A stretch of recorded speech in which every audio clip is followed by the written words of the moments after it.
This class is continuation of rapid revision of a continuity of a function. Okay, so this is class 2. In class 1, I have explained up to continuity of a composite function. Well, here I'm going to explain that some important discontinuous functions. Of course, continuity, it comes under continuity. There are some particular kind of discontinuous functions. Basically, one of the most important discontinuous functions is integral part of x. Integral part of x. So here the integral part of x, graph of integral part of x breaks at integers. Breaks at integers. All right. Look at the diagram. And we define integral part of x equal to n if x lies between n and n plus 1, where n belongs to z. So here, what is f of n value? F of n value is equal to n. All right. F of n plus 1 is equal to, means right side of n, right side of n is also integral part of x equal to n. And f of n minus is equal to n minus 1. So therefore, f is discontinuous at all integers. F is discontinuous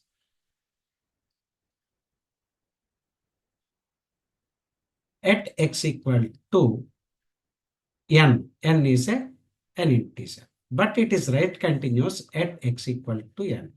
F is right continuous at x equal to n. So remember, it is very, very important that to find the points of discontinuities of integral part of a function. Integral part of a function is discontinuous when that function is an integer, when that function is an integer. And here is one most important function which is nowhere continuous, also known as the Dirichlet function. Dirichlet function. F of x equal to limit m tends to infinity, limit n tends to infinity, cos power 2n m factorial pi x equal to, it is 1 if x belongs to rational number, it is 0 if x belongs to irrational number. Is discontinuous everywhere. Is discontinuous everywhere. Is discontinuous everywhere. Nothing but it is nowhere continuous. It is nowhere continuous. It is discontinuous at each and every point of a real number. At each and every point of a real number. It is easy to prove that why it is so discontinuous function at each and every point. Let us see. If you take some value, okay, here let a belongs to rational number. A belongs to rational number. What is f of a? As a is a rational number, so we have f of a equal to 1. In the neighborhood of a, there exist infinite number of rationals as well as irrational numbers. What is f of a plus, let us say, 1 by 10 to the power of 1000? It is a rational number, so its value is 1. Its value is 1. And what is f of a plus? You say that root 2 by 10 to the power of 1000. It is an irrational number. It is an irrational number. Its value is 0. Its value is 0. Remember, this is irrational number. So its value is 0. And this is a rational number. Its value is 1. So whenever you are approaching a rational number, whenever you hit a rational number, you assume 1. Whenever you hit irrational number, you hit 0. So f hits keep on 0, 1, 0, 1, 0, 1. It keep on jumping 0, 1, 0, 1, 0, 1. It never stable. It is never stable. So therefore, f is discontinuous at x equal to a. So f is discontinuous at all rationals. F is discontinuous at x equal to a. Similarly, we can prove that it is also discontinuous. It is also discontinuous at all irrational numbers. At all irrational numbers. Then, at what kinds of points that these kind of functions are continuous? Suppose here you see that f and g are g and h are continuous function such that f of x equal to g of x for x belongs to q. Right? For rational numbers, we have defined one function. For irrational numbers, we have defined another function. Now, at what points this function can be continuous? This function is continuous when we have defined these different kinds of functions. Both are equal. Both are equal. So f is continuous at the point satisfying g of x. At the point satisfying g of x equal to h of x only. It is important. At no other point it is continuous. So it is just directly equate both the functions and see at what values of x these two are equal. At those points only the function is continuous. Let us see. Take this example. Take this example. Now f of x equal to x for x belongs to q and x q for x belongs to r minus q, right? So f is continuous. F is continuous when given both functions are equal, x equal to x cube. That is x equal to 0, comma, plus or minus 1 only. This is important. At no other point it is continuous. And you see the remaining 1 and minus 1 are unequal. 1 and minus 1 are unequal. So f is nowhere continuous. F is nowhere continuous. Nowhere continuous. In this way, you yourself can create several examples based on this fact. Now, I'm going to explain that the product continuity of product of continuous and discontinuous functions. Continuous and discontinuous functions. All right? Okay. Done. So here you see that suppose f of x equal to g of x into h of x. It is a product of two functions where h is discontinuous function at x equal to c. Remember, with the finite left hand limit and finite right hand limit. Not for infinite. Not for infinite. And another product, the function g is continuous at x equal to c. G is continuous at x equal to c. So, okay. So two things can happen that now f is continuous at x equal to c. F is continuous at x equal to c. F is continuous at x equal to c. Provided if important, this is very, very important. Critical questions can be solved using this fact.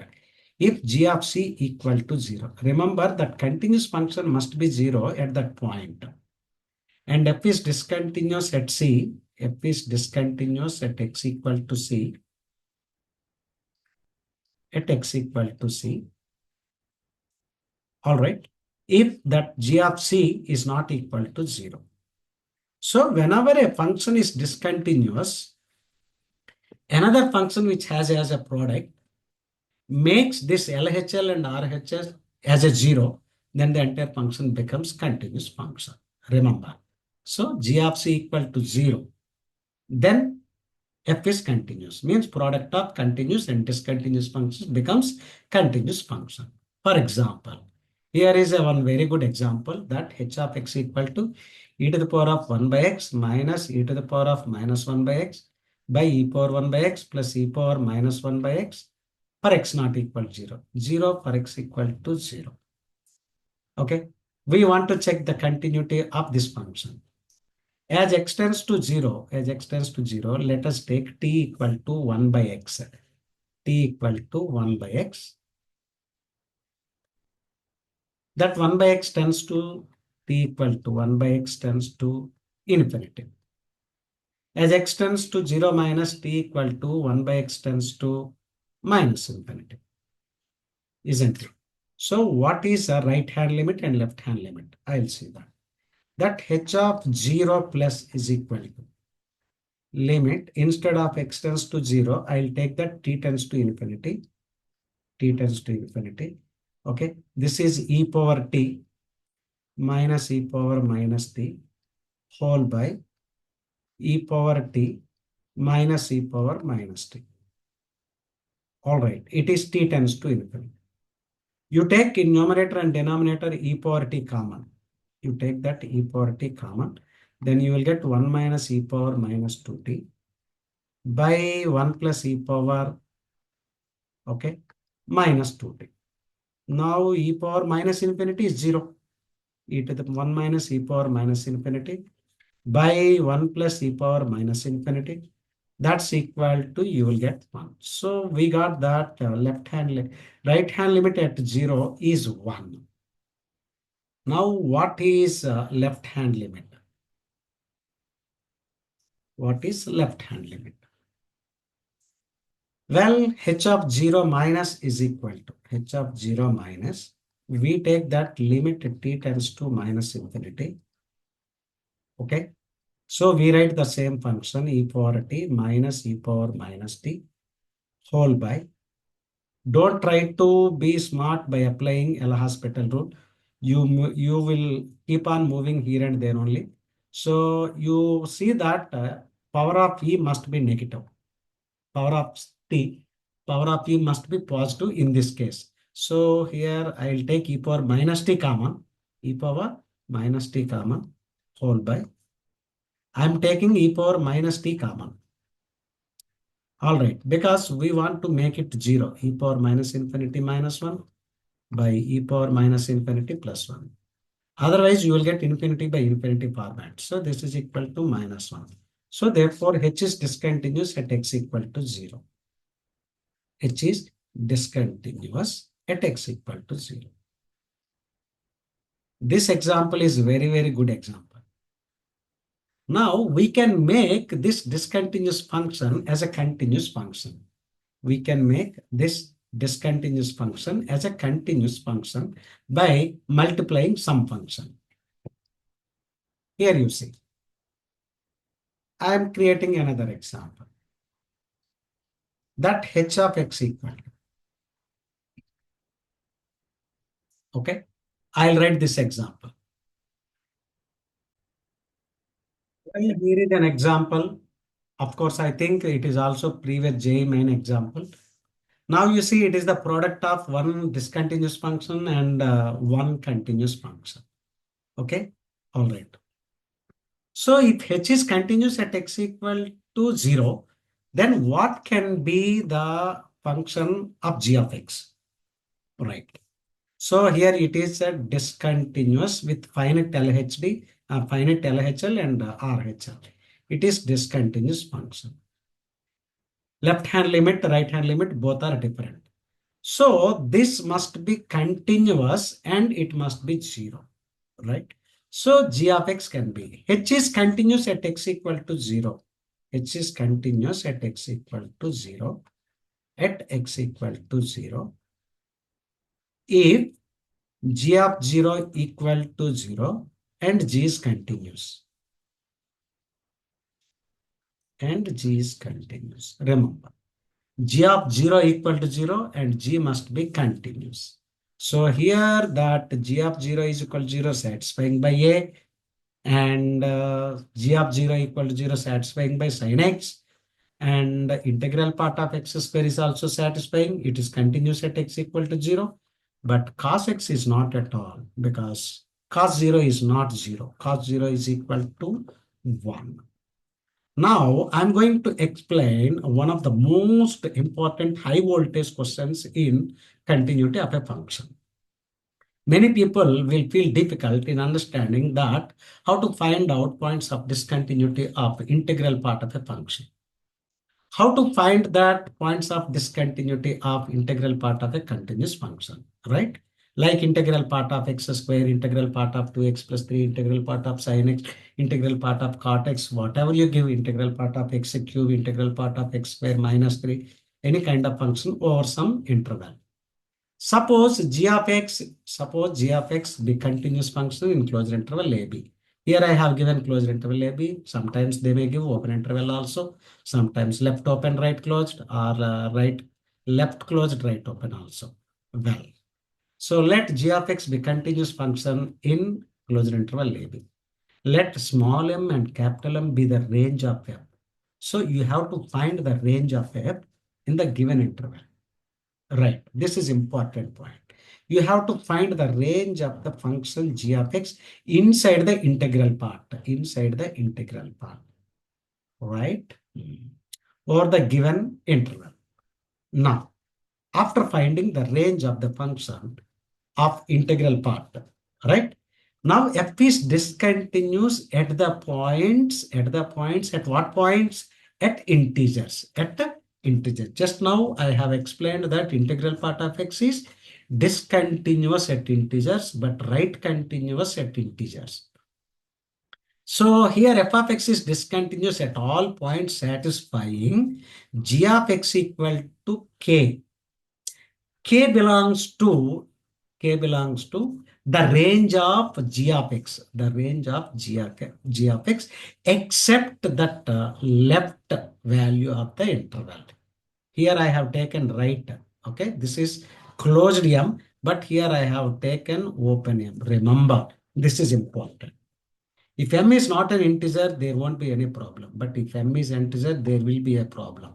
Because integral part of x is right continuous at integers. So you have to eliminate those integers. Where k is what? Where k is what? K is an integer. K is an integer. All right. So very simple. There are only two steps. One, you find that range of the given function inside the integral part. And you see how many integers are there in the range of the g of x. And equate that g of x equal to those many integers, except that left integer. Right. I have to solve a few questions based on this.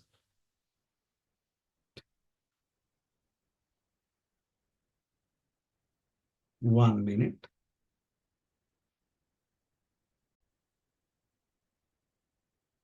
Suppose, for example, f of x equal to integral part of x, right? Where it is given that x belongs to closed minus 1 to 3. Right. It is exactly. So here this is x and the range of this function is minus 1 to 3. So f is discontinuous. F is discontinuous. Okay. Remember, here you see f is discontinuous at inside of the integral part of x equal to integer except the left integer. So f is discontinuous at all integers between the range of that x. So here at x equal. Leave this minus 1 because it is right continuous at integer. So 0, 1, 2, and 3. This is simple. Now you see we want to evaluate that points of discontinuities of integral part of x square. So before we find points of discontinuity of integral part function, you have to find the range. Okay, here we write that f of x equal to, you can bring out that minus 1 outside of the integral part, isn't it? All right. Now you see for between minus 1 and 2, what is x square? What is x square? X square lies between 0 and 4. X square lies between 0 and 4. Right. Now you see how many integers are there between 0 and 4 except 0. Okay. You have to take inside from left. You have to take inside from left. Now integral part of x square is discontinuous.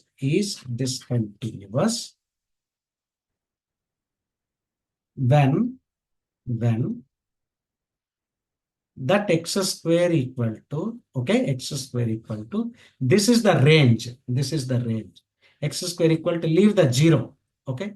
1, 2, 3 until the last integer 4. So that means x equal to plus or minus 1, plus or minus 2, root 2.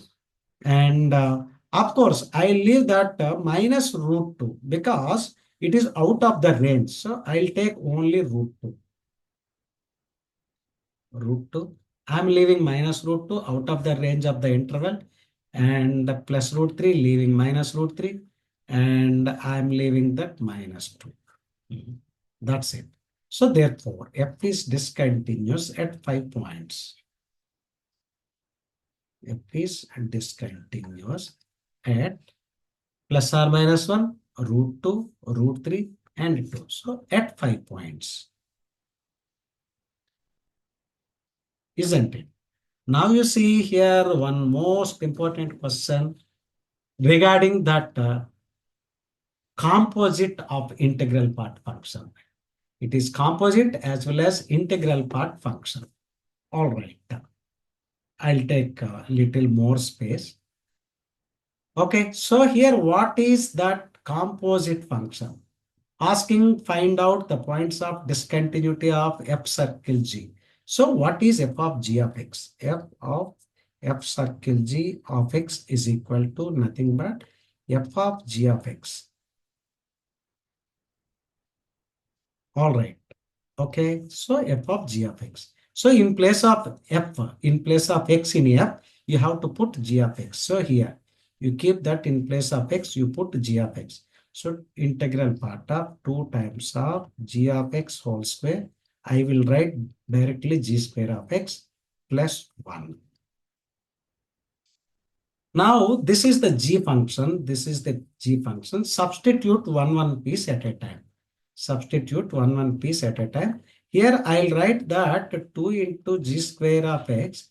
I'll write that 1 outside of that integral part. That is an integer. Now, you will get a piecewise function. You will get a piecewise function. First, substitute that g of x equal to 2x minus 3. So, integral part of 2 into 2x minus 3. Okay, integral part plus 1. This is for x negative. Remember, there is a restriction for x negative. When you are substitute some function, you have to see that for what values of x that function exists. And put the second piece, right, 2x plus 3. Integral part of 2 into 2x plus 3 whole square. Integral part plus 1 for x greater than or equal to 0. Okay, finally we got it. We got it, right? Now we need to find out that points of discontinuities of this integral part function for x less than 0 and this function for x greater than equal to 0. And of course, what is the overall interval? X belongs to -1 to 0. X belongs to -1 to 0. So we have to find out the range of each function in the interval. All right. So for x belongs to -1 to 0. For x belongs to -1 to 0 for this function, right? What is the range of 2x minus 3 whole square? Multiply by 2, you will get -2 less than 2x less than 0. And subtract 3, you will get -5 less than 2x minus 3 less than -3. And now squaring on either side. So you have to see that -5 whole square, -3 whole square, you write the minimum here. -3 is less than 2x minus 3 whole square and less than that is 25. Now multiply by 2. Multiply by 2. So you will get that 18 is less than 2 into 2x minus 3 whole square and less than 50. Wow, we got the range of this function. Now, at how many points it is discontinuous, right? So integral part of 2 into 2x minus 3 whole square is discontinuous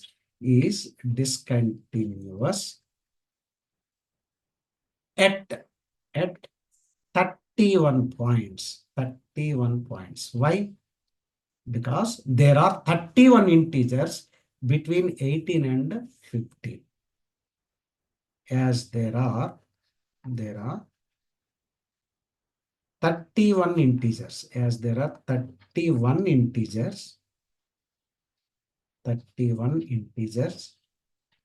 between 18 and 51. Okay, exclusive. Means 19 to 49. 19 to 49. All right. So this function is discontinuous at how many points? 31 points. Okay.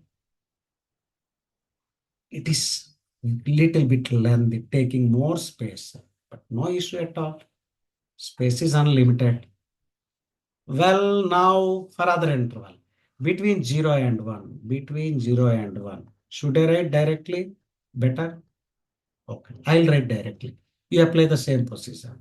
You will get 8 into 2 into 2x plus 3 whole square less than 50. So here that integral part of 2 into 2x plus 3 whole square is discontinuous at discontinuous at okay. By the time you count that how many integers are there between 18 and 50 except 18 is discontinuous at 31 integers.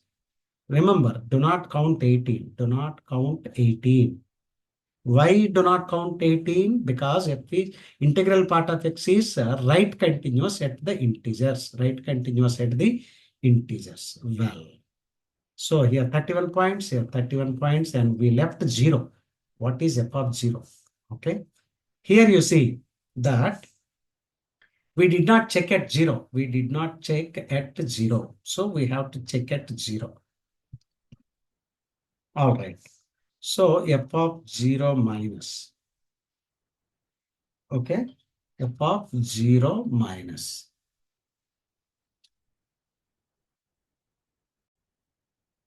Okay.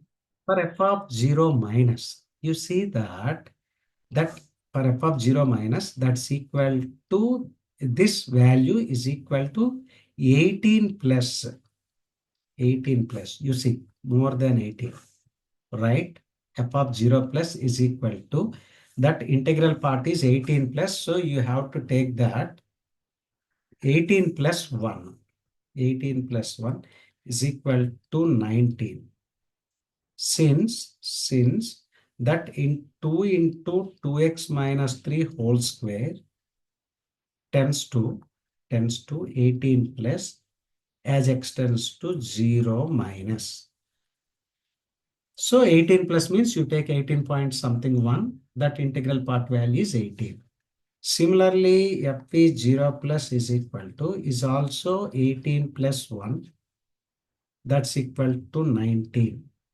Since 2 into 2x plus 3 whole square also tends to 18 plus as x tends to 0 plus.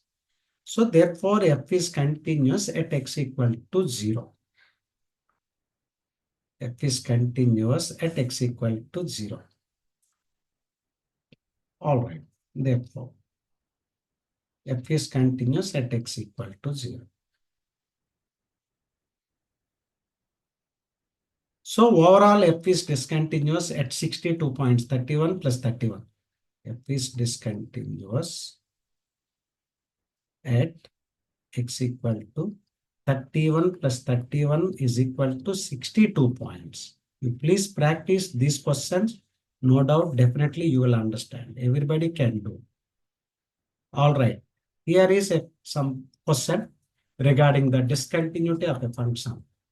Here f of x equal to integral part of modulus of integral part of x plus integral part of x minus root over x minus integral part of x. X belongs to minus 2 to 1. How many integers are there? How many integers are there? How many integers are there between minus 2 and 1? There are exactly only 2 integers. So we need to check at minus 1 and 0. We need to check at minus 1 and 0. So what is f of minus 1 value? F of minus 1 value equal to, you will get that 1. What is f of minus 1 plus, right?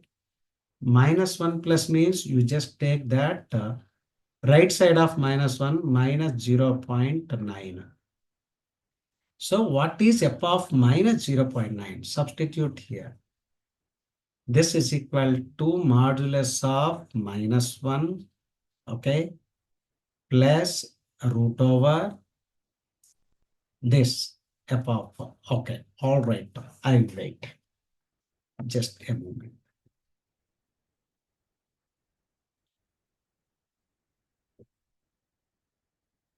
as extends to -1 minus, as extends to -1 minus integral part of x value is equal to, right? It is -2. As extends to -1 plus, that integral part of x is equal to -1. All right. Okay. And as extends to 0 plus, integral part of x equal to 0. As extends to 0 minus, integral part of x value is -1. Okay. So what is f of x? What is f of 0 minus? F of 0 minus or f of 1 minus 1 plus. -1 plus is equal to or -1 minus. Limit extends to -1 minus. Okay. What is this integral part of x? It is -2. So it is 2 plus root over x plus 2. All right.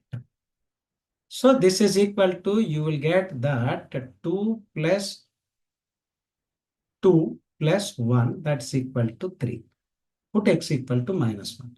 What is f of -1 plus? What is f of -1 plus? Okay.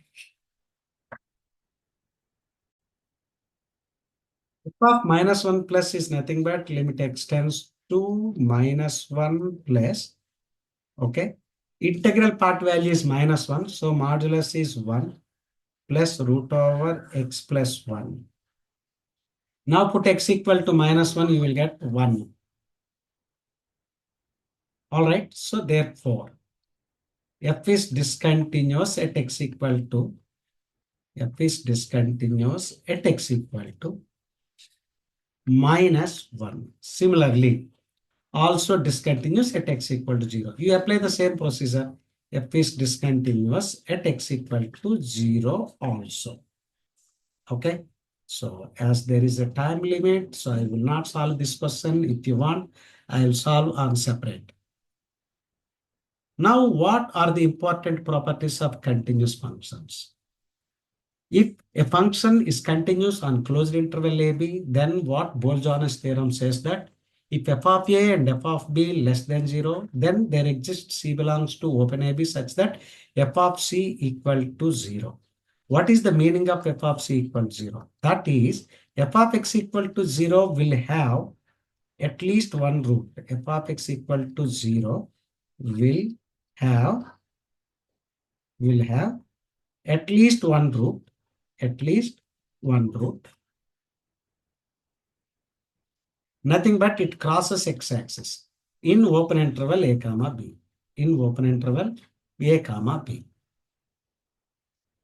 Then what will happen if f of a and f of b greater than 0? Then f of x equal 0 will have even number of zeros. Will have even number of zeros. Even number of zeros. So here you see that there is a small graphs that suppose assume that at A the function is negative, at B the function is positive. At A positive, at B negative, but the function must be continuous function. Then there is a root. This is a C, which crosses x-axis at exactly one point here. Like that, yet suppose for example at A is negative and you say at B is positive. Okay, here f of b is positive and here f of a is negative. So they must have a opposite in sign. Then you see there are three roots of this function, alpha, beta, gamma, which means that graph crosses x-axis at 3 points. But when a function is continuous and it is as f of a and f of b have both the same signs, then there will be an even number of roots, alpha, beta, gamma, and delta. Like this. So this is a very, very important to locate the root of the function between two numbers. Sometimes it is not possible to find exact root of a given function, but we can locate the root of the function between two numbers. So at those two numbers, the function must be must have opposite values. At one value positive, at one value negative. What is intermediate value theorem? If f is continuous on closed interval ab, then f assumes every value between f of a and f of b. What is the meaning of f assumes every value between f of a and f of b? Nothing but if you give any value between f of a and f of b, that line will cross x-axis. That line will cross x-axis. So there exists some x value. There exists some x value. Like this, you see. This is the graph. If you draw any line, if you draw any line, yes, sorry for the interruption, that you see that between f of a, this is f of a and this is f of b. If you draw any line between f of a and f of b, this is mu. Then it should meet the graph between f of a and f of b. This is some c. Sorry, on x-axis, right? This is some c. So therefore, mu is equal to f of c. All right. And there is a very important point regarding this theorem. If f is continuous on closed interval AB, then there exists at least one C belongs to open AB, such that f of A plus f of B by 2, that is average of f of A and f of B, is equal to some f of C. This you assume that it is average of f of A and f of B whole by 2. Right. So, for example, and the last point is if f is continuous on closed interval AB, then f attains its minimum and maximum value therein. That means it has always maximum value, minimum value. That is the range of closed interval A comma B is equal to closed interval. So to apply that root location theorem, I would like to take one example that f of x equal to, you take that sum x cube plus 3x minus 1. This is the function, right? F is continuous function. F is continuous function. All right. What is f of 0? I would like to find the root of this equation. F of 0 is equal to minus 1. And what is f of 1 value? F of 1 value is equal to 3. So this is negative and this is positive. So therefore, f of x will have at least one root between minus 1, 0 and 1. So therefore, f of x equal to 0 will have a root, will have a root, will have a root in minus in 0 comma 1, will have a root in 0. We cannot find exact root of this x cube plus 3x minus 5. I will give another example that f of x equal to, you take that ln x plus 1 by x. Suppose you take this example. Anyway, it is difficult to find out the root of this equation. Right. So you see that what is f of 1? F of 1 is equal to 1. So it is positive, isn't it? And what is f of 1 by e? F of 1 by e, I think you will get here, this is minus 1 and this is e. Okay, it is also positive. Or you can say what is f of 1 by e square? Or let me check once. What is f of 0 plus? No, I can't find what is f of 0 plus.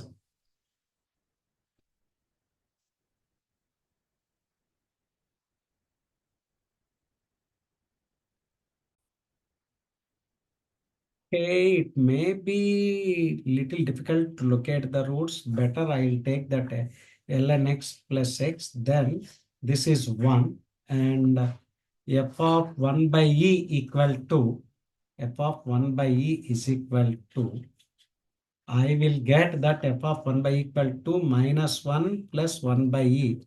So it is negative. So therefore, f of x equal to 0 has a root, has a root, has a root in 1 by e comma 1. Thank you. Keep visiting my channel and watch the videos and enrich your knowledge.